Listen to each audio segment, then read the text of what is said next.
মা এবং মেয়ের কনভারসেশন। আমি হয়তো শুনতে চাইতাম না, কিন্তু আমার মনে হলো কনভারসেশনটা শোনা আমার উচিত, তাই আমি শুনতে চাইলাম এবং শুনলাম। শুনতে শুনতে আমি শুনলাম মেয়েটা বলতেছে, মা মাগো কি আজকেও তো আমার মোবাইলে 20 টাকা আইছে বলে। এমন হয় না? মায়ের উত্তর দিতেছে, মার উত্তর দেওয়া দরকার ছিল মা টাকাটা ফিরিয়ে দাও, এটাই তো। মায়ের উত্তর দিতেছে, মাগো তোর ভাগ্যটাই, হ্যাঁ এটা আপনারা কইছে, তোমার ভাগ্য ভালো মা, পরের হক খাইয়ে বলে ভাগ্য ভালো হয়। এটা শিখাইতেছে মা তার মেয়েকে।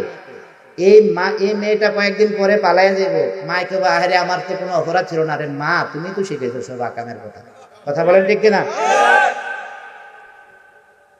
আপনি কোরআন হাদিসের মূল আলোচনাই করেন না, কোরআন হাদিসের অথেন্টিক বিষয়গুলো আপনি আনেনই না, বুঝেনই না। নামাজ তো পড়েন, আমিও তো নামাজ পড়ি, নামাজ আমি পড়ি, আমিও নামাজ পড়ি, আপনিও পড়েন, কিন্তু আমার মূল ব্যাপারটা কেন তো দুর্বল হচ্ছে বলেন ভাই?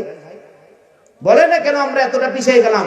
আল্লাহ রসুলের যুগে তো এমন ছিল না ভাই, সাহাবাই কেরামের যুগে এমন ছিল না, ওলি আল্লাহদের জীবনী পড়ে দেখেন এমন ছিল না, শুধুমাত্র আমরাই।